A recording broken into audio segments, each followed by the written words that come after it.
Bonsoir et bienvenue à votre programme aujourd'hui. C'est la première émission depuis 2019. Nous sommes déjà en 2020 et au singulier, c'est des suites. Vous avez pris l'habitude de pouvoir entendre nos invités qui vont nous raconter leur parcours et de temps en temps, nous revenons avec eux sur ce plateau pour pouvoir qui leur permettre de donner leurs opinions, leur point de vue sur toutes les situations que nous rencontrons ici en République démocratique du Congo et ailleurs. Nous avons déjà reçu ce monsieur.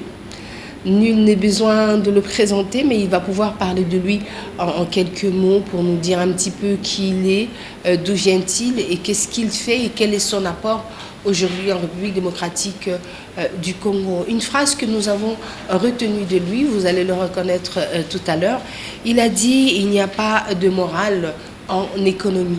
Alors cela nous fait peur pour ceux qui ne le savent pas. Et pourquoi doit-on justement dire que l'on ne peut pas parler d'une morale en économie et que, bon, il y a plusieurs exemples qui tournent autour de la fiscalité, du social, des impôts, etc. Qu'est-ce que cela veut dire ici en République démocratique du Congo? Quel est ce système fiscal qui existe dans notre pays et qu'est-ce que l'on doit en faire? Et finalement, aujourd'hui, qu'en est-il vraiment? Bonsoir, monsieur Yaya Mouchitou. Bonsoir, bonsoir, madame. Alors, vous pouvez vous présenter aux nombreux téléspectateurs, encore une fois, qui vous découvrent aujourd'hui. Oui, Yaya Mouchitou, expert comptable. Au Congo, tous les experts comptables sont devenus des conseillers fiscaux sur toute l'étendue de la République.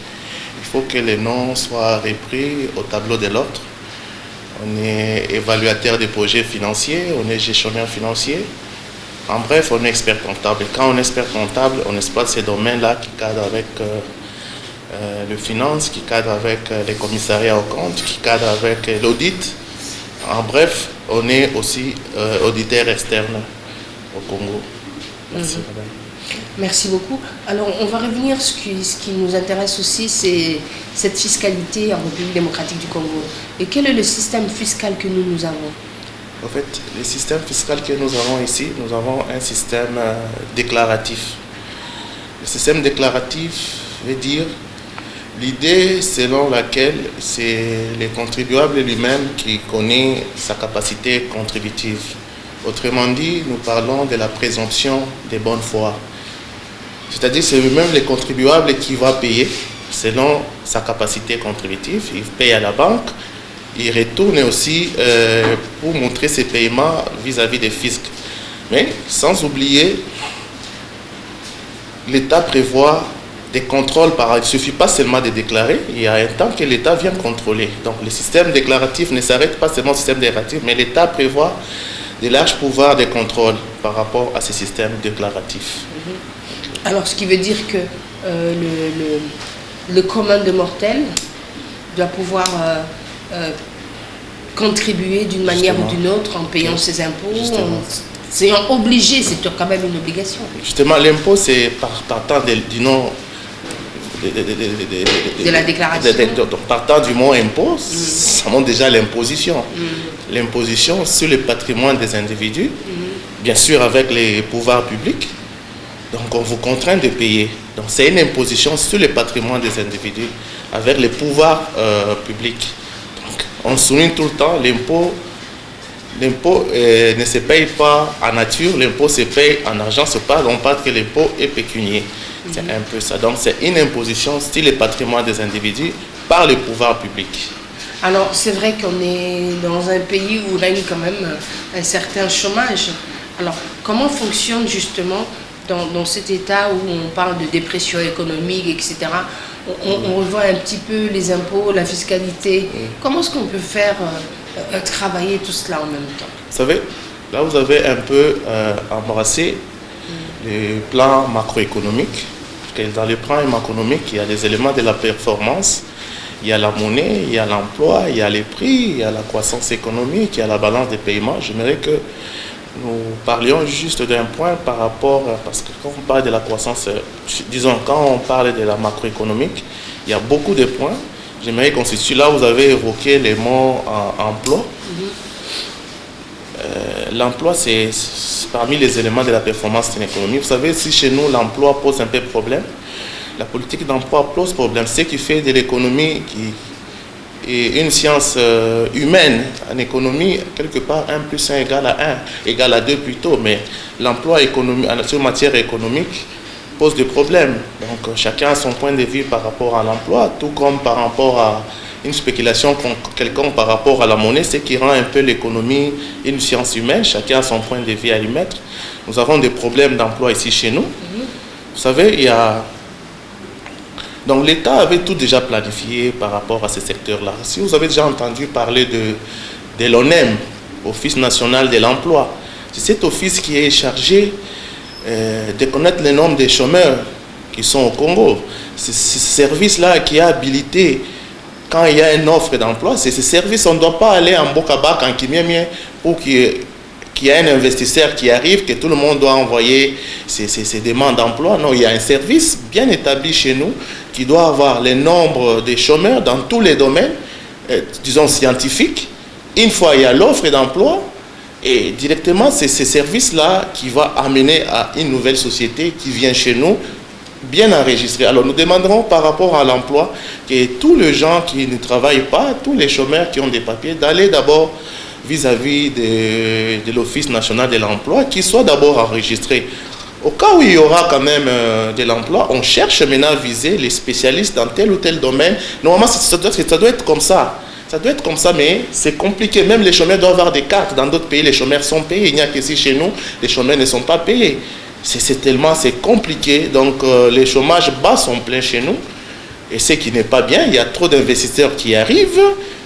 La politique d'engagement pose problème, il y a des cas sociaux, c'est ce qui évite, mais néanmoins, nous allons tous nous référer à un service de l'emploi qui est l'ONEM. Chacun doit faire son travail et que l'ONEM s'élève par rapport à ça. Nous condamnons beaucoup l'ONEM, il doit s'élever par rapport au recrutement, par rapport à l'emploi et tout ça. Mais parler de l'emploi, nous allons parler aussi des SMIC dans notre pays.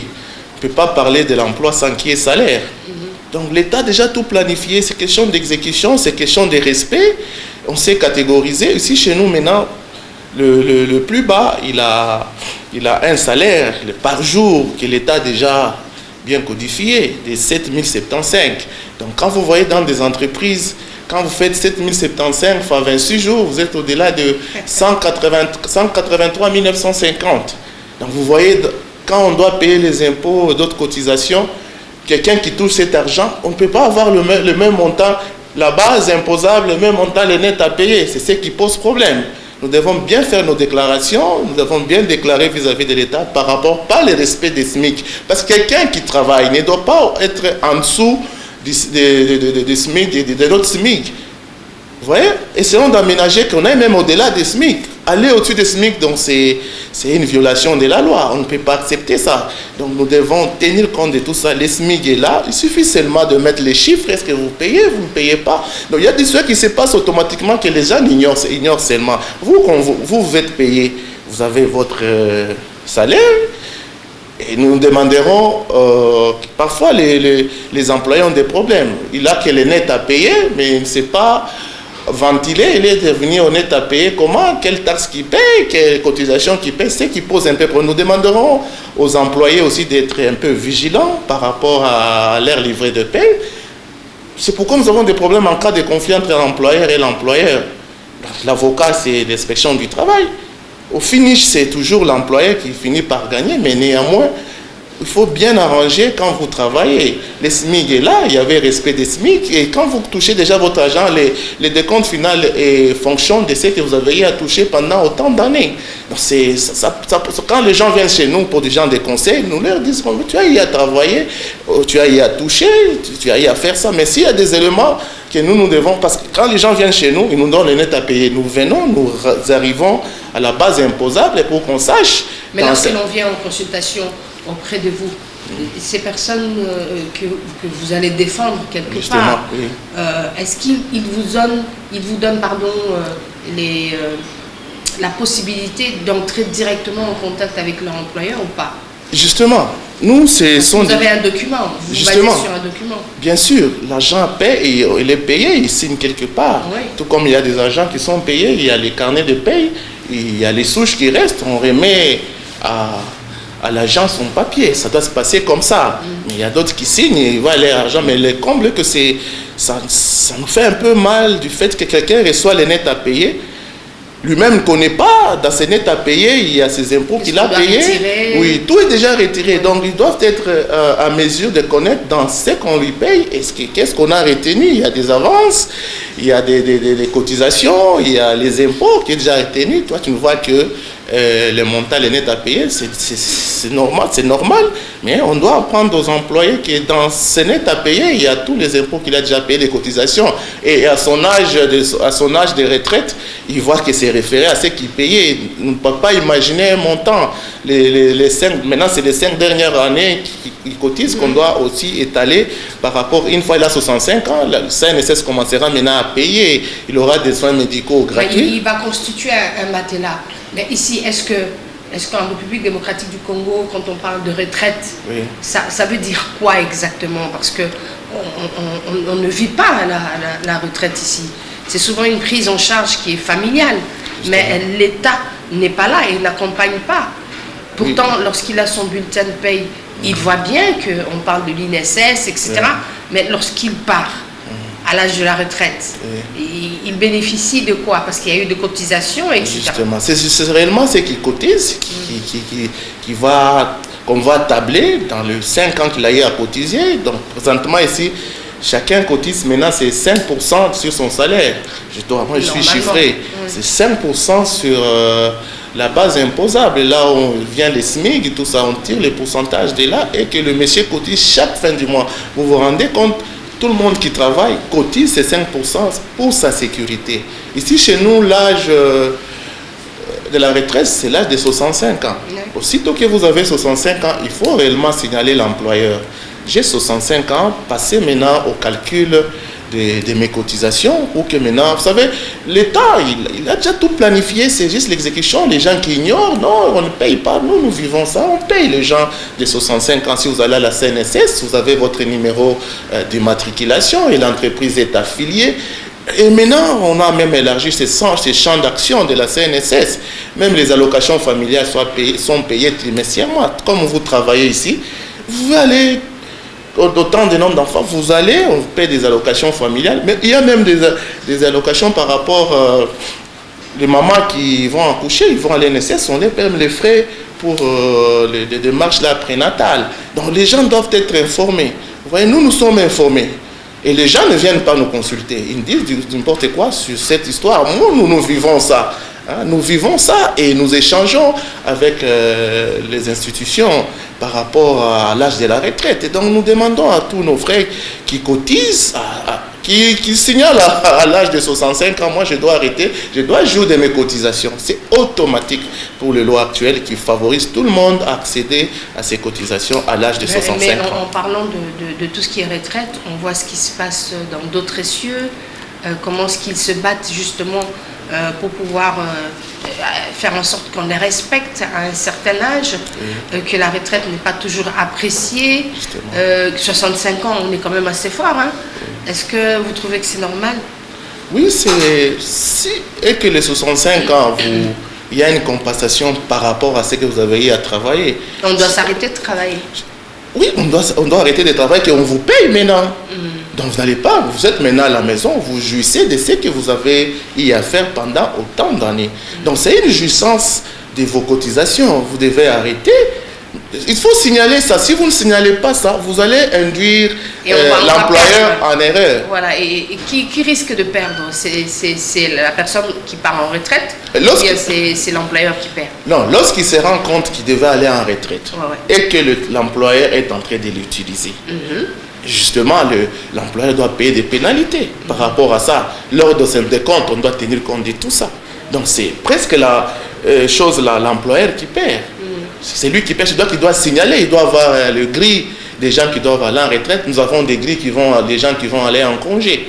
Donc il doit avoir le gris. Mais dans cette fiche de paye, dans ce carnet, dans ce livret, qu'est-ce que l'on peut retenir comme rubrique qu'il soit important que le travailleur soit au Ça, c'est une très bonne question, très pertinente. Vous savez, quand on paye dans le salaire, nous avons 4 parties. Oui. Dans les 4 parties, nous avons les salaires de base. Nous savons les salaires de base, d'où vient maintenant les SMIC. Donc c'est là où on sait dénicher que par jour, vous avez combien. C'est ça les salaires de base. Nous avons les avantages. OK? Nous avons les avantages. Les avantages, nous devons, moi je suis toujours précis, ce sont les logements, les transports et les allocations familiales. C'est ce que nous appelons avantages chez nous. À part les avantages, nous avons maintenant les retenues. Les retenues, les avances. C'est ce que vous payez comme impôt. L'impôt sur les revenus professionnels. C'est là où on retient aussi la CNSS, qui est un montant, qui est le pourcentage de 5% sur votre base, qui est la base. OK? J'ai parlé de la salaire de base. Je vais parler des avantages. Je viens de parler des retenues. Ici, chez nous, les gens connaissent seulement les retenues, l'IPER et la cotisation de la CNSS qui est de 5%. Nous avons aussi les nets à payer. Ça se passe comment arriver au net à payer. Nous additionnons les salaires de base, les avantages, les retenues, nous avons les nets à payer. C'est comme ça que les salaires doivent être bien sûr, en respectant les SMIC. Mais ce SMIC varie par rapport à quoi? Parce qu'on parle du taux, on parle de beaucoup de choses en même temps ici, on ne sait plus où on en est. C'est ça. Ce SMIC varie par rapport à quoi? Quand nous étudions, chacun il est arrivé à un niveau. Oui. Le SMIC, c'est la classification. Dans une société, nous avons des manœuvres qualifiées, nous avons des maîtrises, nous avons des cadres de collaboration. Donc le SMIC, c'est long, c'est la classification. Le pays a déjà classifié. Donc c'est lui qui a fait ça, il doit être dans telle catégorie. Un menuisier, un technicien, il est dans quelle catégorie. Un administrateur, un comptable, tout est déjà planifié chez nous. C'est juste l'adaptation. Les gens doivent s'adapter par rapport à ce qu'ils ont fait comme étude. Ce qui fait un peu... qui est en train de biaiser la procédure. Vous savez, nos frères aussi, ils se disent qu'il est technicien. Ils se disent qu'il est mécanicien. Il est tout. Il fait le métier, il est technicien. Mais il doit avoir un papier pour que tu sois bien catégorisé. Sinon, l'employeur va te mettre là où il veut. Lui, il voit l'expérience professionnelle, il voit les rendements. Nous devons nous munir de papier pour dire que moi, je suis un ingénieur. Moi, je suis un médecin. Moi, je suis un comptable. Donc, vous devez vous munir de pièces académiques, en quelque sorte, pour que vous soyez bien classé. Sinon, vous serez classé selon l'employeur. Ça, c'est évident. Quelle preuve qu'il aura, quelle preuve vous dire que ce monsieur ici, à part l'expérience professionnelle, quelle preuve qu'il aura, aussi longtemps, vous n'avez pas de pièces d'études. C'est aussi très compliqué par rapport à cette classification-là. Alors, nous sommes en République démocratique du Congo, dans une économie qui est vulnérable. Alors, parlons de cette vulnérabilité. Parce qu'on parle de l'emploi, c'est vrai, mais on parle aussi de partenariats, et puis la Chine et tous ces partenaires extérieurs qui viennent. Est-ce que ça fragilise l'économie de notre pays finalement, quand on fait appel, les appels d'offres viennent et on les accepte de l'extérieur, on parle de beaucoup de choses, ce contrat léonais, etc. Bon, bref, est-ce que ça dérange quelque part l'économie de la République démocratique du Congo? Nous avons... Un pays ne peut jamais s'autosuffire. Nous dépendons de l'extérieur. Tout ce que nous consommons vient de l'extérieur. Mais cette dépendance peut nuire. Mais c'est nous qui allons remonter notre économie. Nous devons être plus des exportateurs que des importateurs. C'est là il y a déséquilibre par rapport à la balance des paiements. C'est les grands problèmes que même le président de la République cesse de les dire. Nous devons arriver à produire seuls et à exporter nos produits, ce qui n'est pas le cas chez nous. Donc nous dépendons de l'extérieur, dans tous les domaines, même nos produits de première nécessité. Nous dépendons de l'extérieur. Vous voyez les cas même de farine de maïs, parce que c'est l'aliment de base du côté au Katanga. Nous dépendons de la Zambie. Et à un moment là, la Zambie, ils voulaient faire la politique de gestion des stocks. On était en pâtis, il n'y avait plus d'offres de farine de maïs. Et quand il n'y a plus d'offres, vous savez, il y a augmentation des prix. C'était compliqué, mais on a eu à pallier par rapport à ça. Et justement, il faut toujours négocier par rapport à relation des bons voisinages. Ce sont des problèmes très sérieux que nous... Parce que le clé de tout développement, d'abord, c'est l'agriculture. Nous devons cultiver, même nos propres maïs, nous devons les cultiver. Nous devons les produire, même arriver aussi à les exporter, les vendre ailleurs. Aussi longtemps que nous-mêmes, insuffisants, tant que la population là est une grande population, on ne sait pas contenir toute la population par rapport aux produits de première nécessité. Comment nous allons exporter? Donc c'est insensé. Donc nous n'allons pas raisonner sur ces points. Nous devons nous mettre au travail. Nous devons produire seuls nos produits, même nos premiers produits de première nécessité. Là, c'est grave, c'est très grave. Si on n'arrive même pas à s'autosuffire par rapport à ces produits de première nécessité, c'est très compliqué. Nous devons aussi être... Si on ne sait pas se suffire nous-mêmes, comment nous allons exporter? Donc vous voyez voir la balance des paiements et dépend toujours de l'extérieur. Les exportations sont supérieures, les importations supérieures aux exportations. Donc c'est la balance des paiements qui est déséquilibrée. On ne sait même pas arriver à égaliser les exportations et les exportations. Donc c'est très grave, c'est très grave. Donc ces points-là, c'est là où nous devons nous battre, qu'on arrive à produire nous-mêmes et consommons nos produits nous-mêmes. Alors, quel devait être le rôle d'une multinationale dans un pays du tiers-monde ou encore dans un pays en manque de développement? Justement, les multinationaux, ils nous apportent de l'emploi. C'est eux qui ont des grands investissements quand ils viennent chez nous. Ils créent des entreprises et ils essaient de diminuer les chômages. Donc, nous avons plus besoin d'investissements étrangers parce qu'ils ont des grands capitaux. Vous savez, l'investissement, c'est à long terme. L'investissement, c'est à long terme. Ce n'est pas aujourd'hui. Nous voulons mettre l'argent aujourd'hui et gagner aujourd'hui. C'est pourquoi nous insistons, un bon investissement est à long terme. Donc, ces multinationaux qui viennent chez nous investir, ils nous apportent. Nous avons de l'emploi ici et ils nous apportent réellement de l'argent. Donc, comme notre économie, même sur le plan monétaire, est extravertie. C'est pourquoi nous jouissons ici juste de l'équilibre monétaire. Jamais on peut parler chez nous de la stabilité monétaire. Donc, ces multinationaux qui viennent chez nous investir, ils ont des grandes importances. C'est chez nous et devons avoir la politique d'attraction de cet investissement. Et notamment que les guichets uniques soient souples pour que ces gens-là viennent et ils investissent automatiquement choses au Congo. C'est ce que nous attendons impatiemment de ces multinationales. L'argent vient d'eux, c'est eux qui ont beaucoup d'argent, c'est eux qui amènent les dollars chez nous. Vous avez vu juste à la fin de l'année ici, quand ils sont partis à congé, vous avez les déséquilibres de notre dollar. Donc ces gens-là, nous devons bien les accueillir chez nous. Nous devons avoir une bonne politique d'investissement chez nous. C'est eux qui nous apportent l'argent, c'est eux qui viennent diminuer encore les chômages chez nous. Donc sur tout le plan, nous devons avoir des bras ouverts par rapport à ces gens-là. Nous avons plus besoin d'investissement et faciliter bien la politique d'investissement chez nous. Alors quand on parle de secteur privé, parce que finalement on ne comprend plus, ce sont des grandes sociétés publiques de l'État qui deviennent privées, ou alors c'est vraiment ces industries qui viennent ici et qu'on ouvre et que l'on propose justement. C'est ça le secteur privé, ou bien c'est un secteur qui existe déjà?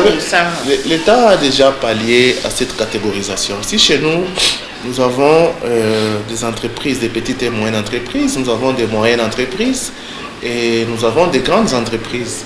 Et quels sont les critères qui montrent que telle entreprise est petite, telle est moyenne, telle est grande?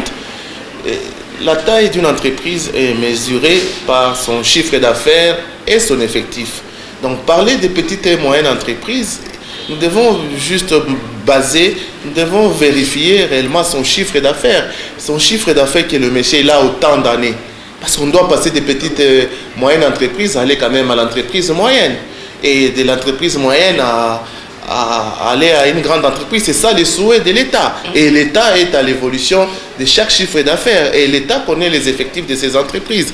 Parler des petites entreprises, nous réservons pour nous prononcer. Est-ce que ces petites entreprises, ils respectent leurs principes des petites entreprises? Parce qu'ils ont un chiffre d'affaires. Ils paient leurs impôts par rapport à ces chiffres d'affaires. Les moyennes entreprises, ils paient leurs impôts par rapport à leur chiffre d'affaires, tout comme les grandes entreprises. La catégorisation des petites entreprises nécessite beaucoup de structure. Il faut bien structurer, parler des petites et petites entreprises, moyennes entreprises et grandes entreprises. Là, il faut qu'il y ait des techniques de vérification si telle est petite, telle est grande, telle est moyenne. Donc ça incombe qu'à l'État. Et moi, je sais le principe, dire que cette entreprise est grande, cette petite et moyenne, je sais qu'il n'y a que le critère de son chiffre d'affaires et de son effectif. C'est qui est connu mesurer une entreprise petite, mais ce n'est pas le cas. Vous pouvez avoir une petite entreprise qui a un vrai chef d'affaires qu'on ne sait pas le fiscaliser. Donc c'est cette structure que l'État doit s'organiser réellement, publier les petites et moyennes entreprises, les grandes entreprises, les moyennes entreprises. C'est un peu ça la difficulté qu'on a pour se prononcer en ce genre d'histoire. Parce que vous voyez, petite et moyenne entreprise, il a un grand chiffre d'affaires par rapport à la moyenne entreprise, tout comme à la grande entreprise. Alors, qu'est-ce que l'État fait? Il saisit, il ferme, il met une mise en demeure.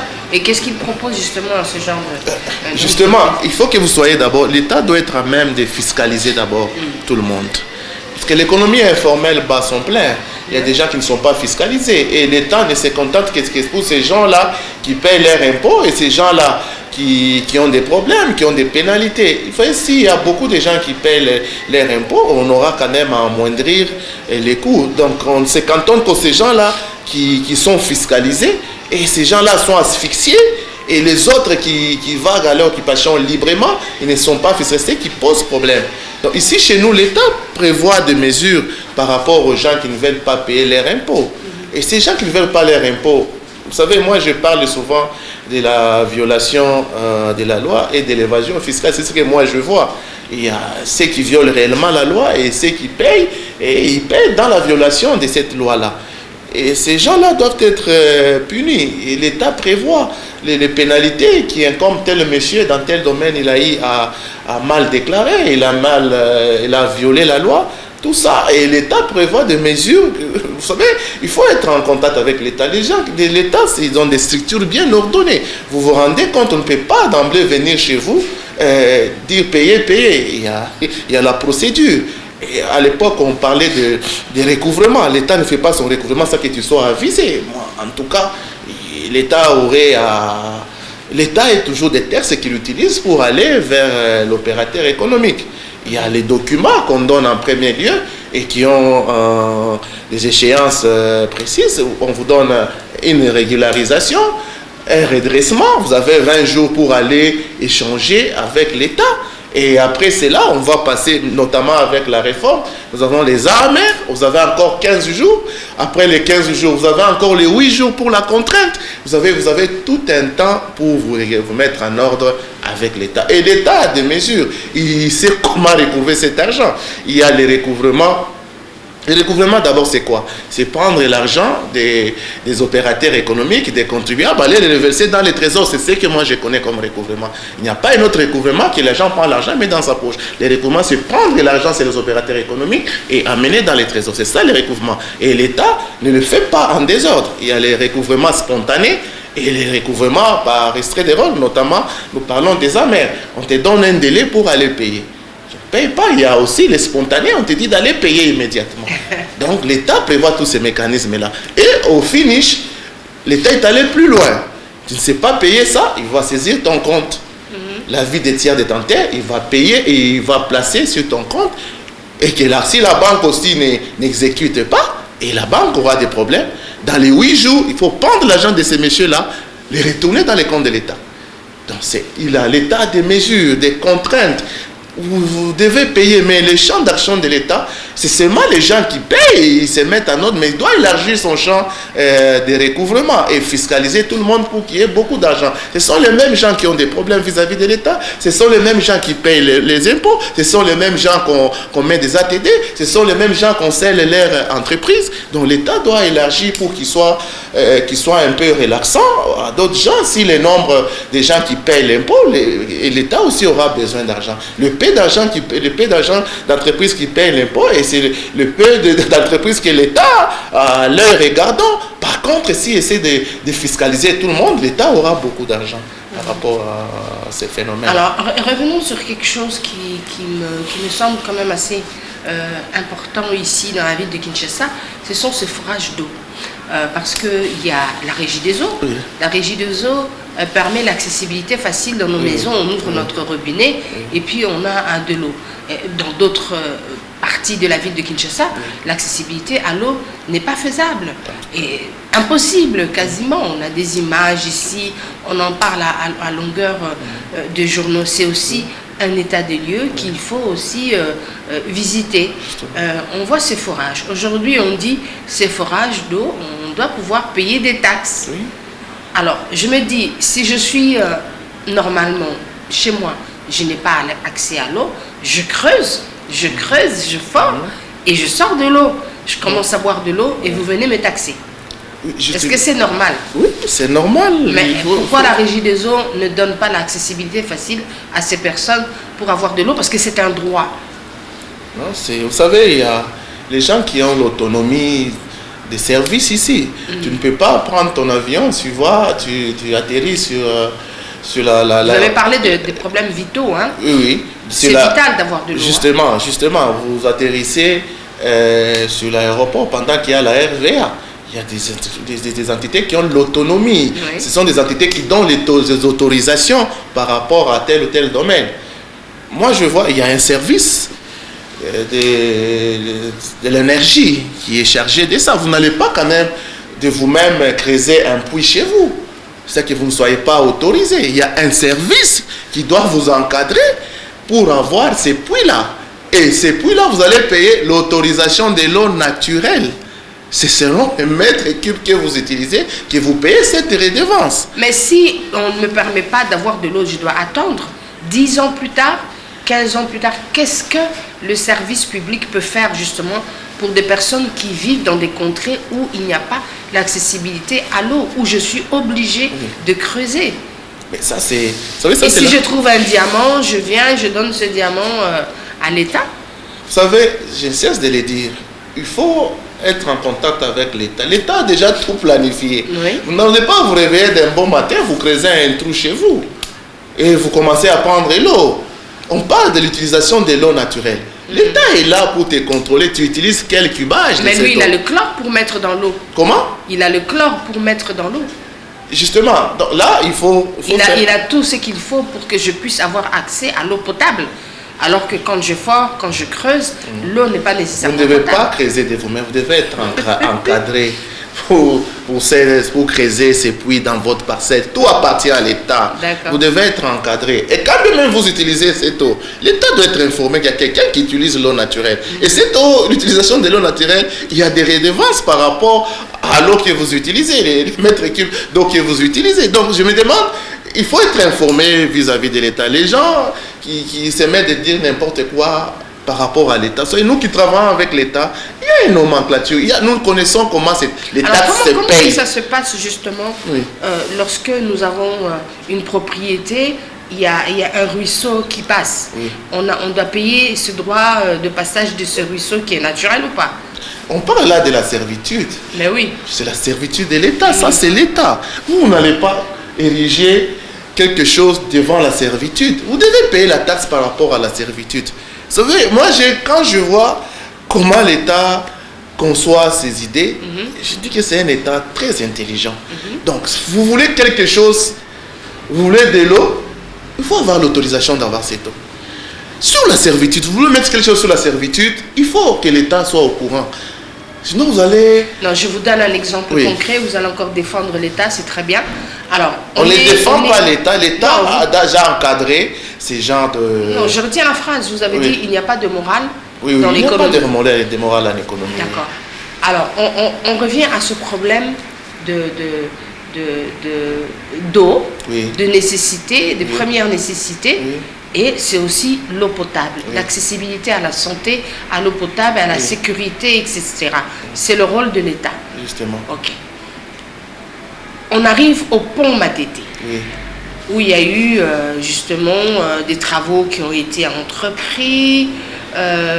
On a touché aux tuyauteries de la régie des eaux et qui a empêché à ce que les maisons, les riverains puissent avoir accès à l'eau. Et ça durant 10 ans. Allez.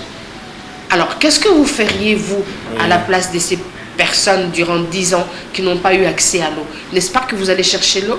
Alors, si ces personnes vont chercher de l'eau dans la rivière de Ndjili aujourd'hui, ils devront-ils payer parce qu'ils sont partis chercher de l'eau naturelle de la rivière de Ndjili?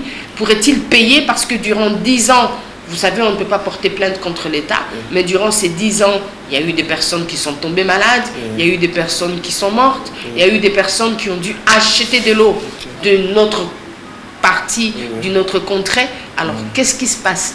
Qu'est-ce que l'État doit faire? Vous savez, c'est que l'État ne peut pas faire quelque chose. Donc, il ne peut rien faire. Non, il laisse les autres faire quelque chose. La politique d'un pays, d'une façon chiffrée, c'est les budgets. Tout doit être budgétisé. Et ils n'ont pas budgétisé le fait qu'ils aient non, il y a des députés qui détruit les tuyauteries de la régie des eaux au niveau du pont Macheté. Qui voient leur base. C'est ça même le rôle des députés. Les députés ne vont pas payer l'argent. Ils vont juste donner les rapports au Parlement. Voilà, dans telle contrée, il y a les gens qui souffrent. Et l'État, là, va maintenant mettre dans son budget. Et une fois dans le cadre de ce moyen de sa politique, et il va voir l'endroit qui pose problème. Il doit budgétiser ça. L'État ne doit pas, c'est vrai, un bon matin, je fais ça. Mais il y a des budgets exceptionnels, justement. Ça, c'est exceptionnel. Mais néanmoins, tout doit être budgétisé. En matière d'électricité, en matière d'eau, doit être budgétisé. Alors, les sinistrés sont-ils budgétisés ou pas? On parle de cas de ces inondations qui ont eu lieu. On parle de la sécurité sociale. Alors, que deviennent ces gens? Vous allez parler de la maison qui devait être assurée, vous allez parler des véhicules qui devaient être assurés, mais lorsque c'est un phénomène naturel, est-ce que c'est compté dans ce budget de 20 milliards, de 10 milliards, de 15 milliards que l'État propose aujourd'hui? Justement, dans les budgets, il y a des risques. C'est ce que nous appelons les risques naturels. Même quand vous voulez former votre société, il faut s'entendre un jour qu'il peut y avoir la pluie et l'érosion, ça part. C'est ce que nous appelons risques naturels. Et l'État ne doit pas fermer les bras. Et l'État va aller au secours de sa population. Et c'est ce que je vois qu'il est en train de faire. Il n'a pas laissé la population dans le néant. Il est là derrière cette population parce que c'est un risque naturel, tout comme l'État ne connaissait pas que ça allait arriver, tout comme la population non plus. Et l'État doit recourir et trouver des solutions par rapport à ça. Des grandes solutions, normalement, viennent du budget. On ne sait pas sortir l'argent, ça que cet argent soit budgétisé. C'est ça que les gens ne connaissent pas, les rôles des budgets. On ne peut pas improviser l'État à faire ses dépenses. Il faut qu'il programme cela. C'est un peu ça. Donc il y a encore beaucoup à faire en République démocratique du Congo, mis à part qu'ils connaissent tout, ils savent tout, mais ils ne font pas grand-chose pour éviter des désastres. Des cas de social, des cas tout ça, les gens devaient avoir la culture de voir un œil regardant sur le budget. Vous voyez, moi je suis économiste, je ne peux pas improviser les dépenses n'importe comment. Tout doit être budgétisé. Les gens doivent avoir la culture de regarder leur budget. Et maintenant, on est encore à un budget de 18 milliards. Il y a quand même, moi je parlais des budgets de 20 milliards, je ne cesse de le dire, parce qu'on a eu analysé un Mboudi. Mboudi, c'est dans le cas de l'enseignement. Je ne cesse de dire, une fois on arrive à un budget de 20 milliards, je dis que le budget, quand même, il y a encouragé les nouveaux gouvernements. On était un budget de 6 milliards. On est maintenant à un budget de 2 milliards, de 18 milliards. Mais c'est encore, moi, les termes que j'utilise, c'est encore insuffisant. Hein, vu l'ampleur, le Congo est vaste, la population de 80, c'est encore insuffisant.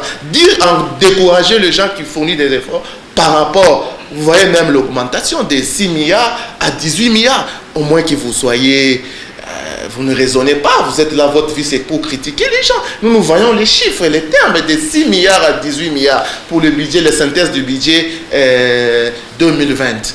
Pour moi, je dis, je ne dois pas laisser les gouvernements comme ça. J'ai encore à dire, le budget est encore insuffisant. C'est encore insuffisant.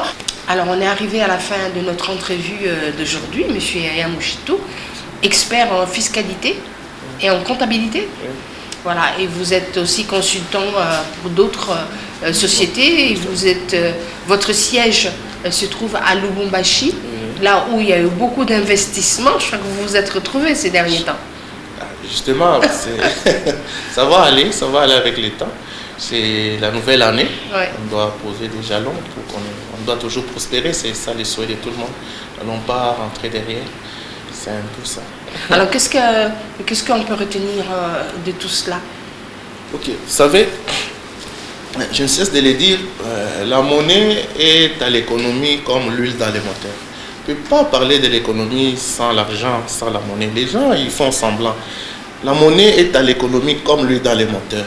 S'il n'y a pas de monnaie, l'économie doit gripper. L'économie ne doit pas fonctionner. Donc, nous devons avoir beaucoup d'argent pour que l'économie ne grippe pas.